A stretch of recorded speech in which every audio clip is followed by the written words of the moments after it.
시냇가에 심겨진 나무. 다시 한번 해볼까요? 시냇가에 심겨진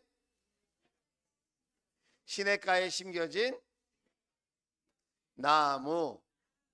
네, 자, 우리 그런 제목으로 은혜를 나누면서 한 주간 이 말씀대로 우리가 한번 살아보는 그런 놀라운 축복이 있게 되기를 주의 이름으로 축원을 드립니다.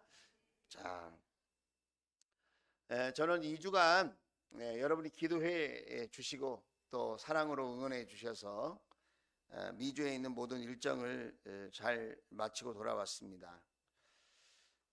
신약교회에 하나님이 교회를 탄생하게 하셨습니다. 우리 예수님이 꿈꾸셨던 교회가 신약 성경 속에 사도행전 말씀을 읽어보면 교회가 탄생해서 주님의 놀라우신 일들을 계속해서 이루어가게 하시는 것을 보게 되어집니다. 하나님은 한 사람을 들어 쓰시고 한 민족을 들어 쓰시고 요즘은 한 교회를 들어 쓰십니다. 하나님은 교회를 통하여 지금도 일하고 계신 줄로 믿습니다. 30년 전에 성경대로 성경 속에 있는 교회의 모습은 어떤 모습일까? 그것을 놓고 기도하다가 첫 번째 교회는 가정에서 교회가 시작됐구나. 그래서 그 가정에서 시작된 교인들이 모인 교회가 아니라 믿음의 가족들이 모인 교회.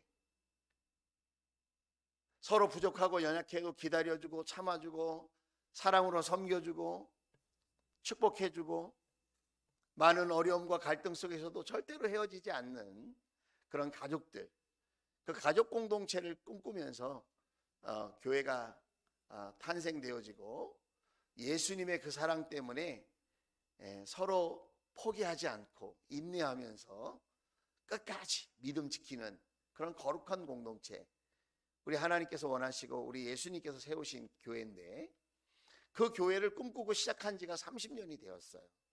그러니까 미주 지역에 180여 명의 목회자가 모여서 30주년 목회자 컨퍼런스를 했습니다. 그 컨퍼런스에 제가 다녀온 것이고 또 LA 지역에 저희 교회와 같이 이렇게 사도행전에 있는 교회, 가정에서 모인 교회를 꿈꾸는 그런 교회를 꿈꾸는 그 연약한 교회를 돕기 위해서 말씀을 전하고 교제하고 또 목자 목녀님들, 교회를 섬기기를 원하는 그 리더들과 함께 간담회를 갖고 축복하는 시간을 가졌습니다. 어떤 일이든지 무언가를 시작한다고 하는 것은 대단한 일인 것 같아요. 그런데 그것을 30년 동안 지속해왔다? 그것은 대단하다고 하는 말로는 표현이 안 되는 거죠. 정말 위대한 거죠. 자신의 어떤 이익과 목적을 위해서가 아니라 하나님 나라를 위해서 성경 말씀대로의 교회를 세우기 위해서 30년 동안 한결같은 마음으로 노력하고 애썼다. 이건 정말 칭찬받을 만한 일인 것 같습니다. 그 소망을 최영기라고 하는 목사님이 처음에 가지셨고 미국 휴스턴 서울교회라고 하는 교회를 통해서 30년 동안 이 일을 하게 했습니다. 그러니까 지금 어떤 일이 생겨나느냐면 30교회, 30나라, 전 세계 30나라에 이렇게 같은 꿈을 가진 그런 목회자들과 교회들이 세워지기 시작했고 또 자신의 가정을 오픈해서 목회자와 평신도를 섬기는 그런 세미나가 열리기 시작했습니다. 그 30년 동안 왜 어려운 일이 없었겠어요? 왜 갈등이 없었겠습니까? 왜 힘든 일이 없었겠어요? 그러나 그 힘들고 어려운 그 순간들을 하나님 앞에 기도하면서 하나님께서 원하시는 교회라면 이 교회가 반드시 선교지에도 세워질 것이고 원주민에게도 세워질 것이고 또 모든 나라에 이 성경적인 원리가 적용될 것이라고 하는 단순한 성경에 대한 이해. 한번 따라서 해볼까요? 성경이 그렇다면 그런 줄 알고 성경이 아니라 하면 아닌 줄 알고, 다시 한번 성경이 하라 하면 하고, 성경이 하지 말라 하면 안 하고, 이렇게 단순하게 믿는 거예요. 이렇게 단순하게. 하나님이 기뻐하시고 좋아하시는 일이라면 하고, 하나님이 싫어하고 하지 말라고 하는 일이라면 안 하고. 그러니까 성경 속에 있는 교회의 모습을 굳게 붙잡고 말씀대로의 교회를 세우기 위해서 완전하진 않지만 그렇게 노력해 왔다는 거예요. 몇 년 동안? 30년 동안 한결같은 마음으로. 저희 주원교회는 같은 정신을 가지고 지금 12년째 이렇게 노력하고 있습니다.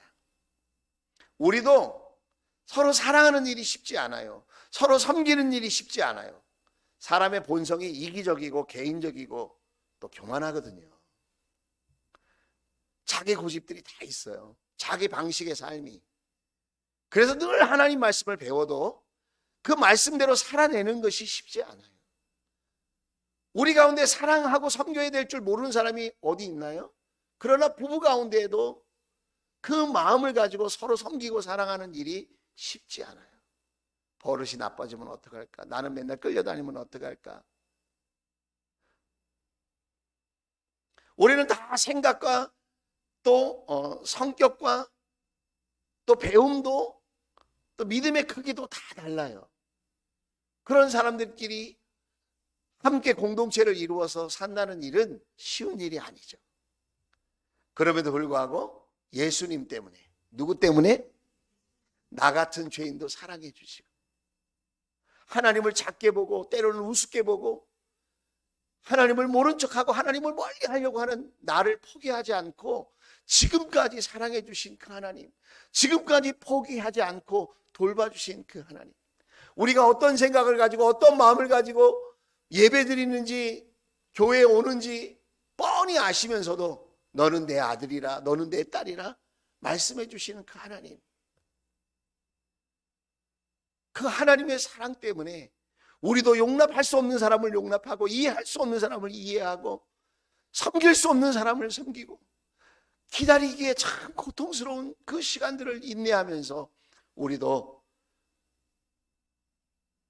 믿음의 가족으로 함께 살아봐요. 옆 사람을 한번 축복합시다. 믿음으로 살아봅시다. 함께 살아봅시다. 사랑하며 살아봅시다. 참으면서 살아봅시다. 할렐루야. 그렇게 사는 거예요. 100% 마음에 들어서 사는 사람이 어디 있어요? 한번 손 들어보세요. 나는 내 남편이 정말 100% 마음에 든다. 나는 내 아내가 막 100% 마음에 든다. 이런 사람은 없어요. 내 가족도 내 자녀도 100% 마음에 안 드는데, 여러분, 우리가 주님의 사랑을 기억하면서 끝까지 믿음의 가족으로 승리할 수 있게 되기를 주의 이름으로 축복합니다. 그 시작은 단순해요. 말씀대로 한번 살아보자는 거예요. 말씀의 핵심은 뭐예요? 하나님을 사랑하고 이웃을 사랑하는 거예요. 세상은 관계를 맺어요. 왜 관계를 맺고 그 관계를 참아내죠? 돈 때문에, 지위 때문에, 이권 때문에. 여러분, 그 관계를 참아내는 거예요. 우리 교회는 왜 관계를 포기하지 않는 거죠?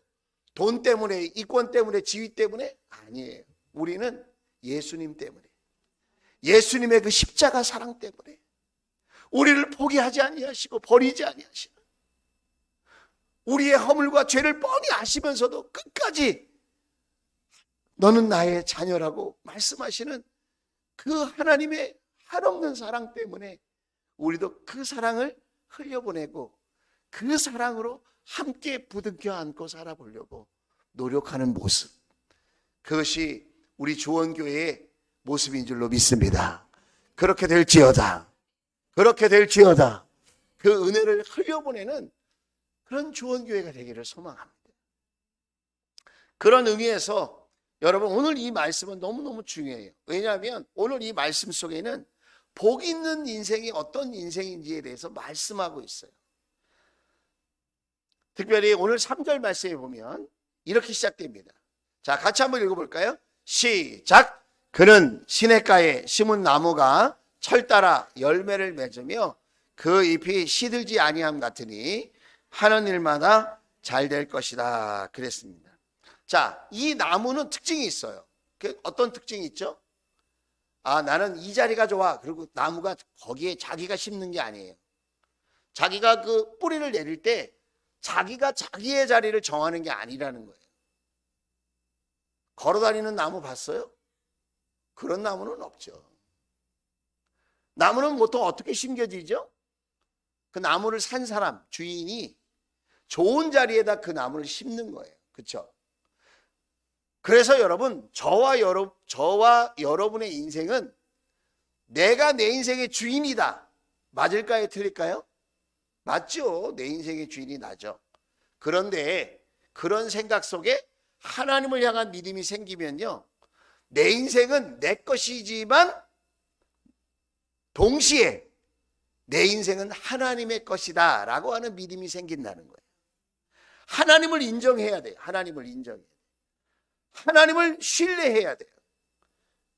우리도 열심히 노력하고 살잖아요. 그렇죠? 직장 생활도 하고 학교 생활도 하고 또 가정 생활도 하고 우리가 여러 사람들과 여러 모양으로 어울려서 살잖아요. 내가 노력해서 되는 거를 일반적인 은총이라고 할 수 있다면 그 인생이 성공하고 아름다운 인생으로 한 단계 도약하려면 노력하는 인생으로 끝나지 말고 그 노력이 내가 뭘 해보려고 하는 인생을 뛰어넘어 되어지는 인생이 되어야 한다는 거예요. 뭘 해보려고 하는 인생을 뛰어넘어서 내가 노력할 때마다 되어지는 인생이 되는 거예요. 할렐루야. 되어지는 인생.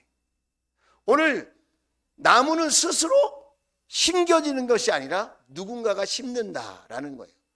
자, 그런데 어디에 심겼어요? 오늘 성경에 보니까 시냇가에 심겼어요. 시냇가. 여러분, 이스라엘이라고 하는 나라는 중동이죠. 중동. 메마른 땅, 광야, 사막 땅이 대부분이에요. 그 나무가 심겨질 때에 오늘 어디에 심겨졌다고 말을 합니까? 시냇가에, 시냇가에. 최상의 환경과 조건 속에 그 나무가 심겨졌다는 거예요. 누가 이렇게 했다는 거예요? 나무 스스로가 이렇게 심겨졌다는 겁니까? 아니에요. 내 삶의 주인 되신 하나님께서 내 삶을 복되게 하시려고 시냇가 가장 좋은 자리에 그 나무를 심겨 놓으신 줄로 믿습니다. 그거를 우리가 기대해야 돼요. 사모해야 돼요. 내가 노력하고 살지만 하나님 내 인생을 시냇가에 심겨 주십시오. 할렐루야. 저는 오늘 말씀을 여러분과 나누면서 저와 여러분의 인생이 시냇가에 심겨진 나무가 될 수 있기를 주의 이름으로 축복합니다. 그런 은혜가 경험될지어다. 그런 사랑을 받을지어다. 여러분, 시냇가에 심겨진 나무가 되어야 된다. 자, 이렇게 시냇가에 심겨진 나무는 특징이 있어요. 그 특징이 뭐냐면 한 세대 구약학 교수 중에 차준희 교수라는 사람이 있어요. 말이 잘 안 나오네. 영어 듣다가 또 한국말로 막 듣고 그러니까 영어도 못하고 한국어도 못하고 지금 이런 상황이. 예. 자, 한 세대 구약학 교수 중에 차준희 교수라는 분이 계세요. 그분이 나무의 특징을 4가지로 이렇게 얘기를 했더라고요. 그 말씀을 준비하다가 제가 이렇게 생각을 하게 되었는데, 그 첫 번째가 나무는요 침묵한다는 겁니다. 침묵. 나무가 시끄러 그러고 말하는 거 봤어요? 왜 이렇게 황사가 많아? 왜 이렇게 괴롭혀? 나무는 말하지 않아요. 나무는 말하지 않는다. 시냇가에 심긴 나무는, 복 있는 나무는 말하지 않는다는 거예요. 우리는 참 말이 많아요. 그죠? 나는 이렇게 싫고 저렇게 싫고, 나는 이런 게 짜증나고 저런 게 어렵고, 나는 이런 게 마음에 안 들고, 나는 이런 게 화가 나고. 우리는 끊임없이 가정에서 또 일터에서 만나는 사람들에게 은혜가 되고 복이 되고 사랑이 되는 말보다는 끊임없이 불평과 원망을 쏟아내기 일쑤예요. 그러나 시냇가에 심겨진 나무는 침묵할 줄 안다는 거예요. 넉넉함이 있다는 거예요. 인내력이 있다는 것입니다. 침착함이 있고 포용력이 있다는 거예요. 여러분, 우리도 그런 은혜가 있기를 주의 이름으로 축복합니다. 또 시냇가의 신기운 나무는 어떤 특징이 있냐면 잘 성장하는 거예요. 잘 성장하는 것이 가지가 훌륭해서 성장하는 게 아니라 뿌리가 튼튼하기 때문에 성장하는 거예요. 시냇가의 심기운 나무는 특징이 있는데 뿌리가 튼튼해야 된다. 요즘 내 믿음이 성장하는 것 같습니까? 아니면 퇴보하는 것 같습니까? 내 믿음이 정체되어 있다면 그것은 성장하는 것이 아니기 때문에 그것은 오히려 퇴보라고 해야 옳습니다. 난 똑같은 마음으로 신앙생활 하는데 아니에요. 여러분, 성장해야 됩니다. 여러분, 우리는 성숙해져야 될 줄로 믿습니다. 그러면 가지만, 겉모습만 좋아서는 안 돼요. 보이지 않는 뿌리가 튼튼해야 된다는 거예요. 뿌리가 튼튼하고 견고할수록 여러분, 나무는 높이 그리고 튼튼하게 여러분 자라게 되어질 줄로 믿습니다. 세 번째, 여러분, 시냇가에 심기운 나무의 특징은 뭐냐면 잘 자라서 그늘을 선사한다는 거예요. 그늘. 뜨거운 햇볕에, 그 이스라엘 중동 날씨에 이렇게 잘 자란 나무는 그늘을 선사한다. 그늘을. 쉼을 얻게 한다는 거예요.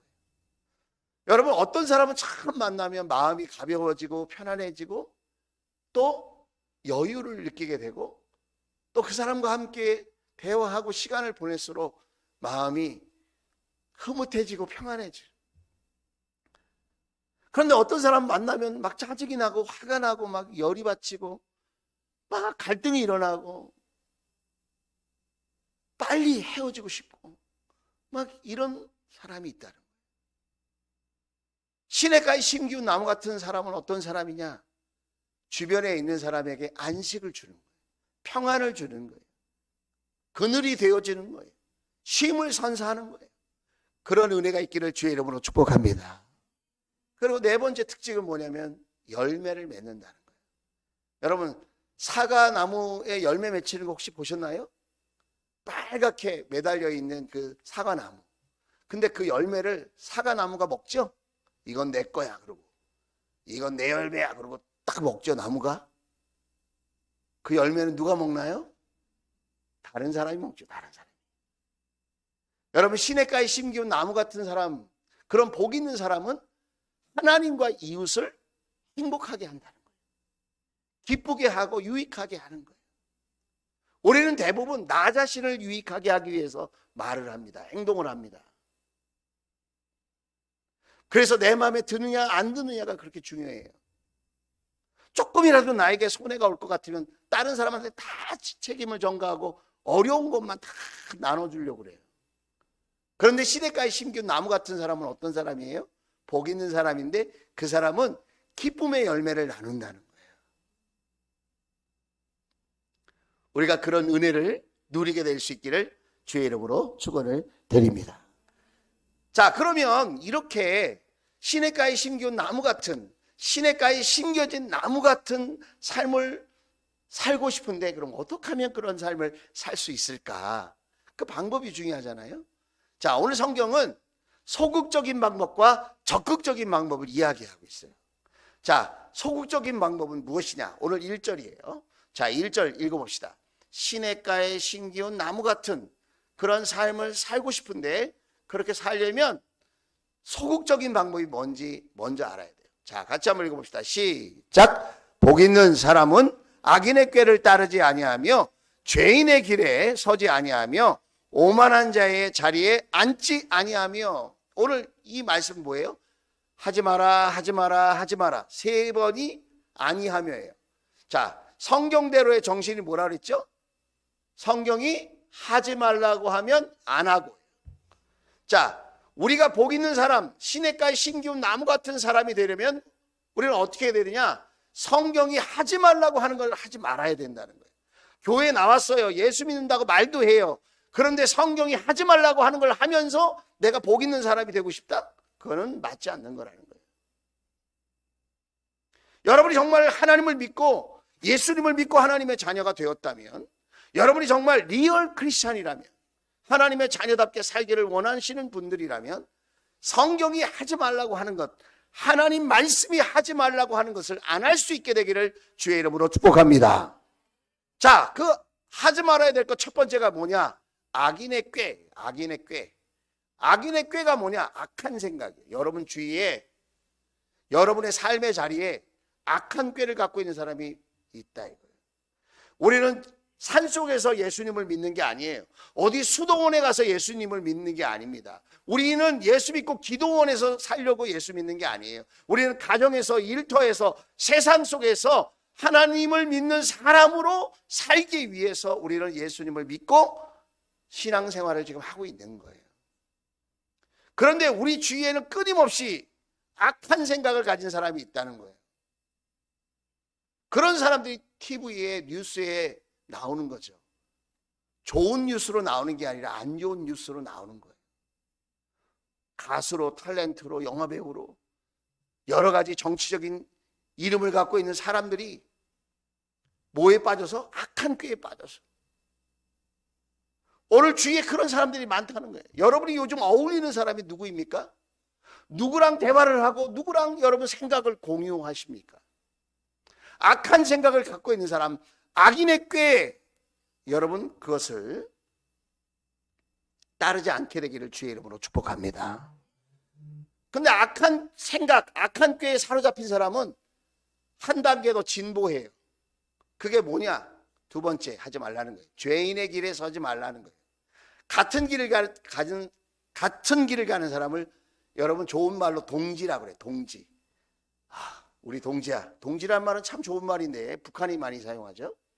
동지. 예, 동지란 말은 뜻을 같이 했다는 말이거든요. 참 좋은 말인데 나쁘게 사용해요. 근데 여러분 죄의 길로 간다는 것은 같은 마음을 가졌다는 거예요.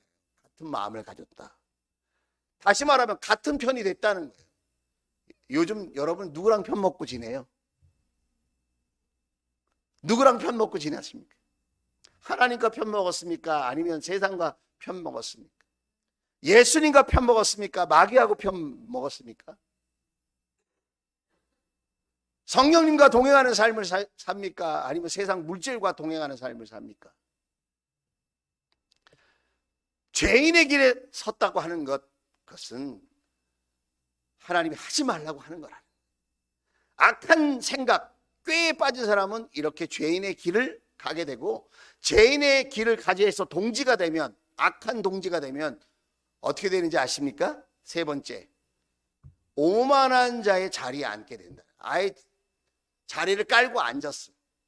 교만한 사람들 보세요. 교만한 사람들끼리 모입니다. 악한 계획을 갖고 있는 사람은 악한 계획을 갖고 있는 사람들끼리 모여서 살아가고 있는 것을 보게 되어집니다. 정치하는 모습을 보세요. 미국 가서 들어보니까 우리나라는 다 좋아요. 공항도 우리나라가 더 좋고요. 음식도 우리나라가 더 좋고. 대한민국 사람이니까 이렇게 얘기하는 겁니다. 모든 것이 다 대한민국이 난 것 같은데 정치만 못한다고 그러더라고요. 웃자고 한 얘기인데 심각하게 받아들여요. 왜 이렇게 심각하세요? 그래. 정치에 그렇게 관심이 많으세요? 다 우리나라가 난데 정치만 조금 어렵다고 그러더라고요. 나는 지금 누구랑 편 먹고 어떤 사람과 함께 자리를 하면서 교제하고 있습니까? 내가 누구와 어떤 사람과 함께 하고 있는지를 잘 알아야 돼요. 그런데 오늘 성경은 이런 것들을 하지 말라고 해요. 너는 복 있는 사람이다. 너는 시냇가에 심기운 사람이니까 이런 사람들과 함께 하지 마라. 그런 악한 생각을 가진 사람과 함께 하지 마라. 죄인의 길에 편먹고 서지 마라.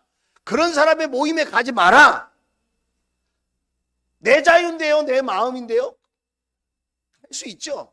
그러나 가면 복 있는 사람이 될 수 없다는 거예요. 저는 여러분과 제가 진짜 복 있는 사람이 되고 싶어요. 복 있는 사람으로서의 그 복을 누리게 될지어다. 그러려면 여러분 악한 꾀, 악한 길, 죄인의 길, 오만한 자리에 가지 않게 되기를, 거기서부터 멀어지게 되기를 주의 이름으로 축복합니다. 그러면 하지 말라는 건 안 하고잖아요. 자, 그러면 이번에는 적극적인 방법, 해야 될 것을 하는 거예요. 해야 될 걸 하는 것, 그게 뭘까요? 오늘 2절 말씀이에요. 같이 한번 읽어볼까요? 자, 시작! 오로지 주의 율법을 즐거워하며 밤낮으로 율법을 묵상하는 사람이다. 아멘.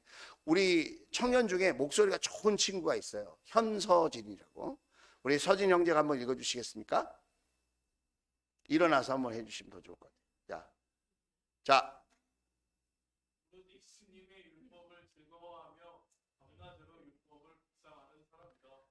아멘. 아멘은 여러분이 해주셔야죠. 자, 다시 한 번만 읽어주실래요? 아멘을 조그맣게 해가지고 지금. 자, 우리 고마워요. 자.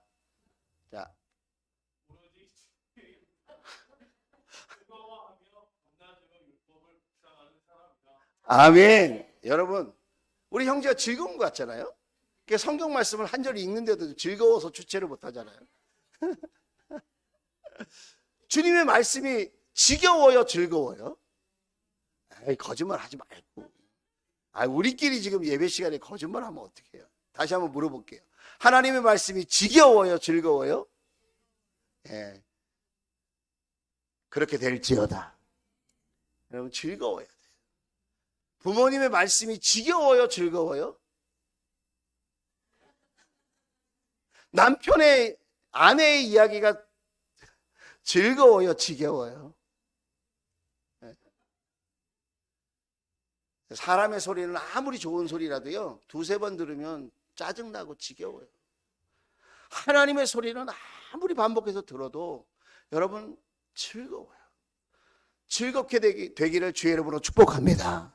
여러분, 우리 박병호 목자님이 매일 우리 목자 목녀님들에게 성경 통독을 올려줍니다. 매일 그 정해진 분량 읽는 것이 쉽지 않아요. 그죠? 해보니까 어렵죠. 저도 미주의 일정을 소화하면서 시차가 바뀌고 하면서도 그 말씀을 어떻게든지 들어보려고 막 애쓰는 거예요. 여러 목사님들하고 같이 움직이면서 집회도 하고 컨퍼런스도 했기 때문에 쉽지 않지만 그 잘 때밖에 따로 시간 낼 수 없는 그 시간을 쪼개서 그 말씀을 듣는 거예요. 여러분, 말씀을 우리가 어디까지 읽죠? 요즘 열왕기 상 말씀을 시작했어요. 이전 것은 못 들었어도 지금서부터 시작할 수 있기를 주의 이름으로 축복합니다. 이렇게 말씀을 듣는 거예요. 묵상을 하는 거예요. 즐겁게 하는 거예요. 또 말씀이 올라왔네. 이렇게 하지 말고 또 말씀이 드디어 나에게 배달됐구나.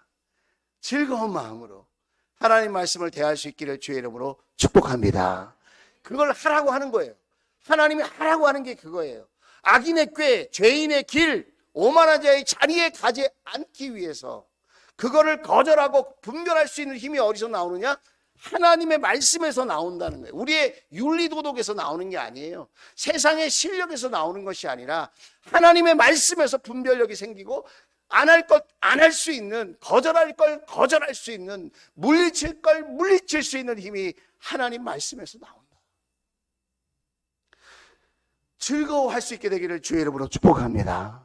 그 다음에 뭐예요? 밤낮으로 율법을 묵상하는 사람입니다. 밤낮은 시간의 밤, 시간의 낮일 수도 있지만 이것은 우리 인생의 밤과 낮을 이야기하기도 해요. 제가 여러분에게 한번 질문해 볼게요. 여러분의 인생 중에 지금이 밤입니까? 낮입니까? 내 인생 중에 지금 살아가는 2023년도 이 4월 달이 나에게는 내 인생에서는 밤과 같은 그런 시간들일까? 아니면 낮과 같이 환한 밝은 날일까? 여러분, 우리는 각자가 다 다를 거예요. 그러나 우리는 상황판만 하고 있는 사람들이 아니라 나는 왜 이렇게 형편이 어렵고 나는 이렇게 환경이 안 좋고 나는 이렇게 어려운가? 거기에 묶여 있는 게 아니라 낮이든 밤이든 우리는 하나님 말씀을 붙들고 하나님 말씀이 과연 뭐라고 말씀하신지를 생각하고 또 의지하는 그런 묵상하는 사람들이 될 수 있기를 주의 이름으로 축복합니다.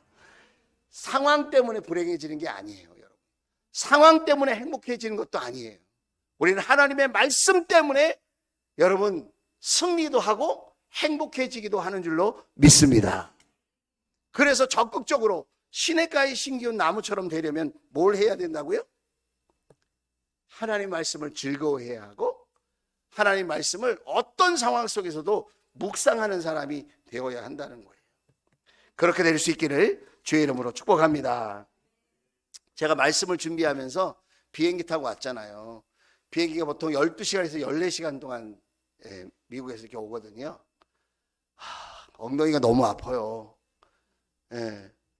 이코노미석은 간격도 좁고 의자도 좀 별로 안 좋은 것 같아요. 정말 엉덩이에 뿔 나겠어요. 너무 아파. 그래서 잠을 자고 와야 되는데 잠도 못 자겠어요.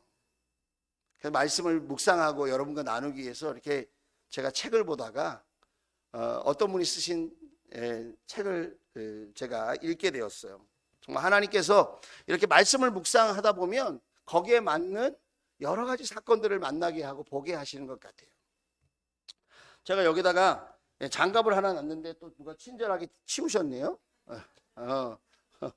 아유, 우리 권사님이 박수 한번 해주세요. 네, 자, 박수를 치려면 화끈하게 치는 겁니다. 자, 와, 감사해요. 늘 강대상을 이렇게 정리해 주시는 권사님들이 계세요. 너무 감사한데, 여러분, 자, 그 우리 방송실에도 애기만 보지 마시고 저를 좀 봐주세요. 자, 네, 자, 장갑은 왜 이렇게 생겼을까요? 장갑은 왜 이렇게, 이걸 손가락 장갑이라고 그래야 되나? 장갑은 왜 이렇게 생겼을까요? 자, 우리 창세기 1장 27절 말씀 볼게요. 같이 읽어봅시다. 시작. 하나님이 당신의 형상대로 사람을 창조하셨으니 곧 하나님의 형상대로 사람을 창조하셨다. 하나님이 그들을 남자와 여자로 창조하셨다. 하나님이 왜 우리를 이렇게 만드셨을까요? 자, 다시 한번 질문해 볼까요? 장갑은 왜 이렇게 만들었을까요? 장갑은 손을 넣기 위해서 이렇게 만들었어요. 사람은 왜 이렇게 만들었을까요? 하나님이 들어오시려고 이렇게 만든 거예요. 장갑 자체는 아무 일도 못해요. 얘가 뭘 하겠어요? 얘가 뭘 하겠습니까? 그런데 이 장갑에 손이 들어가면 여러분 이 장갑은 많은 일을 할 수 있어요. 자, 장갑의 종류를 제가 세 가지만 말씀드릴게요. 목장갑. 목장갑에 사람의 손이 들어가잖아요. 기술자의 손이 들어가면 목장갑을 가지고 집도 짓는 거예요. 집도 수리하는 거예요. 자, 고무장갑 아시죠? 어디다 쓰는 거죠? 고무장갑 자체가 날아다니면서 집안일을 하는 게 아니에요. 고무장갑에 어머니의 손이, 아내의 손이 들어가는 거예요. 들어가면 설거지도 하고 집안 정리도 하고 청소도 하고 깨끗해지는 거죠. 여러분, 마지막 장갑 보여드릴게요. 이 라텍스 장갑, 이건 어디다 쓰는 걸까요? 의사들이 수술실 들어가기 전에 끼는 거예요. 소독하고. 요즘 드라마 중에 낭만 닥터? 몰라도 돼요? 뭐 시작했는데 첫 회부터 뭐 인기가 높다 뭐 이런 얘기가 기사가 나오더라고요. 저는 본 적은 없는데 최근에. 라텍스 장갑에 의사의 손이 들어가면 어떤 일이 일어날까요? 수술을 하는 거죠. 꿰매고 고치고 싸매고 사람을 살려내는 장갑이 되는 거죠. 여러분, 우리의 인생이 나 혼자로서 충분하다? 그것은 위험한 생각이에요. 우리의 인생에 누가 들어와야 돼요? 하나님이 들어오셔야 돼요. 그래서 저와 여러분의 믿음이 아주 중요한 줄로 믿습니다. 여러분, 우리의 인생에 하나님이 들어와야 돼요. 하나님이. 그런데 하나님이 들어오시는 것이 무엇일까요? 믿음이 없이는 하나님을 기쁘시게 못한대요. 하나님께 나아가는 자는 반드시 그가 살아계신 것과 자기를 찾는 자에게 복 주시는 이심을 믿을지니라. 할렐루야. 상 주신다. 상 주신다. 자, 에레미야 17장 8절 말씀입니다. 자, 시편 1편과 비슷한 말씀이 있어요. 성경에. 자, 같이 한번 읽어볼까요? 시작. 그는 물가에 심은 나무와 같아서 뿌리를 개울가로 뻗으니 잎이 언제나 푸름으로 무더위가 닥쳐와도 걱정이 없고 가뭄이 심해도 걱정이 없다. 그 나무는 언제나 뭘 맺는다? 열매를 맺는다. 이웃과 하나님 앞에 기쁨과 유익을 줄 수 있는 그런 복 있는 삶이 된다는 거예요. 환경을 탓한다 이거예요. 대부분의 사람들은. 그런데 환경을 극복하고 뛰어넘는 복을 받을 수 있다. 어떤 사람이 될 때? 물가에 심겨진 나무 같은 사람이 될 때. 그러면 무더위라고 하는 것이 우리에게 닥쳐와도, 가뭄이 심해도, 환경이 가뭄이야, 메마른 땅이 되고 세상이 물질로 메마르고 사랑으로 메말라도, 여러분 우리가 시냇가에 심겨진 나무 같은 사람이 되면 여러분 걱정이 없는 줄로 믿습니다. 걱정이 없고 걱정이 없다 이렇게 써 있잖아요. 무더위가 닥쳐가도 걱정이 없고 가뭄이 심해도 걱정이 없다. 이런 나무는 언제나 열매를 맺는다. 할렐루야. 옆 사람에게 한번 축복합시다. 내 열매를 드리고 싶습니다. 시작. 내 열매를 드리고 싶습니다. 또 다른 분에게 시작. 내 열매를 드리고 싶습니다. 예, 여러분 열매가 많이 맺혀지고 풍성해져서 더 많은 사람에게 나눌 수 있게 되기를 주의 이름으로 축복합니다. 자, 그런데 이 에레미야 이 17장에는 이렇게 물가에 심겨진 나무에 대해서 구체적으로 이야기하고 있어요. 4절부터 볼게요. 자, 4절부터 준비되어 있죠? 자, 5절부터 되어 있어요. 5절부터. 자, 같이 한번 읽어봅시다. 시작. 나 주가 말한다. 나 주에게서 마음을 멀리하고 오히려 사람을 의지하며 사람이 힘이 되어 주려니 하고 믿는 자는 저주를 받을 것이다. 6절 시작. 그는 황야에 자라는 가시덤불 같아서 좋은 일이 오는 것을 볼 수 없다. 그는 소금기가 많아서 사람이 살 수도 없는 땅 메마른 사막에서 살게 될 것이다. 여러분, 우리의 인생의 주인 되신 하나님께서 이렇게 말씀하시는 거예요. 사람을 의지하고 사람을 쳐다보고 사람이 무슨 힘이 되겠거니 그렇게 살아가는 사람, 그런 사람은 시냇가에 심기운 나무가 아니라는 거예요. 그런 복 있는 인생이 안 된다. 자기가 열심히 노력해도 메마른 사막에 맨날 사는 거예요. 여러분 인생을 한번 생각해 보세요. 소금기가 많은 땅에는 농사를 지을 수 없어요. 아무리 내가 아침부터 저녁까지 농사일을 열심히 해도 소금기가 있는 땅은 여러분 곡식이 자라지 않아요. 좋은 일이 오는 걸 볼 수 없는 인생이 되는 거예요. 노력을 적게 해서 그런 게 아니에요. 여러분의 인생도 뒤돌아보시면 아마 최선을 다하고 열심히 노력했는데 내가 기대하는 것만큼 내 삶이 열리지 않고 풀리지 않아서 여러분 마음이 아파 보신 적 있으실 거예요. 노력이 부족하다고만 생각하지 마세요. 내가 시냇가에 심겨진 나무가 안 됐기 때문에, 반대로 말하면 시냇가에 심겨진 나무가 되면, 하나님의 손에 붙들려서 심겨진 나무가 되면 우리는 열리고 풀리는 인생을 살게 될 줄로 믿습니다. 7절 말씀 같이 한번 읽어봅시다. 시작. 그러나 주님을 믿고 의지하는 사람은 복을 받을 것이다. 할렐루야. 다시 한번, 주님을 믿고 의지하는 사람은 복을 받을 것이다. 할렐루야. 요즘 나는 뭘 믿고 있나요? 나는 뭘 의지하고 있을까요? 내 실력? 내 열심? 내가 갖고 있는 인맥? 내 자리? 내 상사? 우리 사장? 우리 가족들? 누구를 믿고 있는 걸까요? 하나님을 믿지 않고 사람을 믿는 것은 실수하고 있는 거예요. 엄청난 지금 잘못을 저지르고 있는 것이다. 이 장갑에는 손이 들어가야 쓸모가 있는 것처럼 저와 여러분의 인생에도 하나님이 들어오셔야 될 줄로 믿습니다. 자, 그러면 하나님이 내 인생에 들어온다는 말이 무슨 말이냐? 하나님을 가까이 하듯 말씀을 가까이 하는 거예요. 하나님의 말씀에는 하나님의 생각, 하나님의 뜻, 하나님의 의지가 담겨져 있어요. 여러분, 이 성경은 소설책이 아닙니다. 이 성경은 여러분 한낱 재미있는 이야기가 아닙니다. 저와 여러분의 삶의 행불행을 결정하는 내용이 여기 달려있고, 이 땅에서의 행복과 불행뿐만 아니라 영원한 행복도 여러분 이 성경 안에 기록되어 있는 줄로 믿습니다. 그래서 성경이 하라고 하면 하고 하지 말라고 하면 안 하고, 여러분 완벽해야 된다는 말을 하는 게 아니에요. 저도 완벽하지 못해요. 그럼 뭐가 다르냐? 세상 사람과 그 말씀과 같이 살아보려고 노력하는 거예요. 말씀과 가까이 해보려고 노력하는 거예요. 우리도 실수하죠. 우리도 말씀과 멀어질 때가 있죠. 말씀을 못 지킬 때가 있죠. 그러나 우리는 예배 때마다 기도하면서 우리는 목장에서 삶을 나누면서 이 말씀과 밀접하게 살아보려고 노력하는 거예요. 한번 따라서 합시다. 하나님을 가까이 하듯이 말씀을 가까이 합시다. 다시 한번 하나님을 가까이 하는 것이 말씀을 가까이 하는 것입니다. 그래서 악한 꾀가 딱 들어올 때 말씀이 딱 차단하는 거예요. 죄인들이 유혹할 때에 하나님의 말씀이 딱 떠올라서 그 길은 아니야. 그쪽 편은 아니야. 내가 하나님 편이지. 교만한 사람들이, 오만한 사람들이 나를 막 부추기고 너 없으면 안 된다고 하고 네가 꼭 있어야 된다고 하고 네 도움이 꼭 필요하다고 할 때에도 하나님의 마음을 생각하는 거죠.